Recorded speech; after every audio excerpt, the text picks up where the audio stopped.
एक ऐसे बाबा जिसने खुद का देश बना लिया, जिसने न जाने कितनी ही काली करतूतें की और आखिर में एक भगोड़ा बनकर रह गया। दोस्तों, भारत आस्था और धर्म को महत्वता देने वाला देश है। यहाँ के सभी लोग धर्म में बहुत मानते हैं और ईश्वर के प्रति बहुत आस्था रखते हैं। ऐसे में बहुत से ढोंगी बाबा आए दिन लोगों को ठगते नजर आते हैं। ये लोग भारतवासियों की आस्था का मजाक बना देते हैं। ऐसे ही एक व्यक्ति थे नित्यानंद। नित्यानंद एक समय पर बहुत बड़ा जाना माना बाबा था, लेकिन उसने कुछ ऐसे कर्म कांड किए जिसकी वजह से उसे देश छोड़कर भागना पड़ा। लेकिन उसके बावजूद जब तक वो भारत में रहा तब तक उसने भारत के लोगों को खूब लूटा और अंत में एक मुजरिम बनकर रह गया। आइए जानते हैं इस ढोंगी बाबा की पूरी कहानी। नित्यानंद का जन्म 1 जनवरी 1978 को तिरुवन्नामलाई गांव में हुआ था। सन 2000 में धीरे धीरे नित्यानंद का तमिलनाडु में नाम फैलने लगा, जिसके बाद तमिलनाडु में उसके लाखों भक्त बन गए और यहीं से उसके खेल की शुरुआत हुई। सन 2000 में सबकी नजरों में आए नित्यानंद ने महज 7 सालों में 20 देशों में 800 से ज्यादा सेंटर खोल दिए थे और इन सेंटर्स पर वो योगा, मेडिटेशन जैसी चीजें सिखाता था। इतने कम समय में इतनी लोकप्रियता पाने की वजह से उनके भक्त पूरे देश में फैल गए। वो जो भी बोलते लोग उसे पत्थर की लकीर मान लेते। लेकिन फिर कुछ ऐसा हुआ जिसकी वजह से उनके इस ढोंगी कैरियर को एक बहुत बड़ा झटका लगा।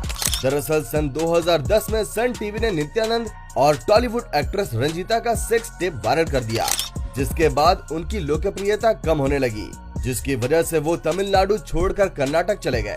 सेक्स टेप की बात को उन्होंने झूठा ठहरा कर टालना चाहा, लेकिन इस कांड के 2 साल बाद ही उनके खिलाफ 2012 में रेप केस फाइल हो गया, जिसकी वजह से इनके भक्त और कम होने लगे।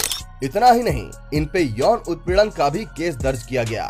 इन सारे केसेस के बाद नित्यानंद की लोकप्रियता जितनी तेजी से बढ़ी थी, उससे 2 गुनी तेजी से उनके प्रति नफरत फैली। धर्म के नाम पर लोगों को बेवकूफ बनाने वाला कितना खतरनाक हो सकता है, यहाँ पर हम सोच भी नहीं सकते। कलेजा तो तब मुंह में आ जाता है जब उनसे जुड़ा एक और केस सामने आया। दरअसल बेंगलुरु के जनार्दन शर्मा ने अहमदाबाद के एक रूरल थाने में शिकायत दर्ज कराई कि उनके 4 बच्चों में से 3 बच्चों को जबरदस्ती आश्रम से उठा लाया गया, जिसमें उनका एक 13 साल का बेटा, 15 साल की बेटी और एक 19 साल की एक और बेटी थी।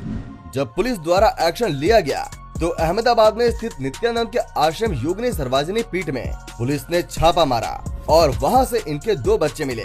13 साल का बेटा और 15 साल की बेटी मिली। उनकी 19 साल की बेटी का बस एक वीडियो मिला जिसमें वो कह रही है कि वो अपनी मर्जी से आश्रम आई है और भी बच्चों को उस घटना के बाद वहां से निकालकर सुरक्षित उनके घरों तक छोड़ा गया। इन सारी घटनाओं के सामने आते ही नित्यानंद पुलिस से बचकर 2018 में देश छोड़कर भाग गया। लेकिन कैसे, ये किसी को नहीं पता चला। वर्तमान जानकारी के अनुसार भगोड़े नित्यानंद ने त्रिनिडाद के पास कैलाश नाम से अपना खुद का एक देश बना लिया है। यह आइलैंड जिसे अपना देश कहते हैं वो साउथ अफ्रीका में स्थित है। बता दें कि त्रिनिडाद और टोबैगो, इक्वाडोर समेत कई ऐसे आइलैंड हैं जहां कोई भी प्राइवेट आइलैंड खरीद सकता है। दरअसल ये जमीन खरीदने जैसा ही है। ऐसे में नित्यानंद ने भी एक आइलैंड खरीदा और उसका नाम कैलाशा रख दिया। नित्यानंद के अनुसार कैलाश दुनिया का एकमात्र हिंदू राष्ट्र है। उनके इस देश के लिए खुद की एक वेबसाइट भी बनाई हुई है जिसके ऊपर आप पूरे देश के बारे में जान सकते हैं। ये फिटनेस सेंटर, हॉस्पिटल, स्कूल वगैरह सब की सुविधाएं मौजूद हैं। उसने इस देश का एक झंडा भी बनाया है जिसमें उसकी खुद की तस्वीर लगी हुई है। साथ ही उसके स्टेटमेंट के अनुसार कैलाश देश की खुद की करेंसी और रिजर्व बैंक भी मौजूद है। समय समय पर ऐसी ही कंट्रोवर्शियल बातें ये करते रहते हैं जिन्हें सुनकर आपको हंसी आ जाएगी। जैसे कि एक बार इनकी माने तो इसने अपनी दैवी शक्तियों से सूरज को 10 मिनट तक उगने से रोका था और ये ऐसा सॉफ्टवेयर बनाने की बात करता है जिससे कि गाय, बकरी और शेर जैसे जानवर संस्कृत बोल पाएंगे। वहीं अपनी दैवी शक्तियों से ये जानवरों में इंसान के अंग भी लगा सकते हैं और न जाने ऐसी ही कितनी अजीबोगरीब बातें ये आए दिन बोलता रहता है, जिसे सुनकर आप इसे पागल ही समझोगे। दोस्तों, आज के लिए इतना ही। अगर आपका भी कैलाश जाने का मन करे तो कैलाश पर्वत भले चले जाइएगा, लेकिन इसके देश कैलाशा भूल कर भी मत जाइएगा। आशा करते हैं आपको ये वीडियो पसंद आई होगी। इसे ज्यादा से ज्यादा शेयर कीजिए। मिलते हैं हमारी अगली वीडियो में। वीडियो को अंत तक देखने के लिए धन्यवाद।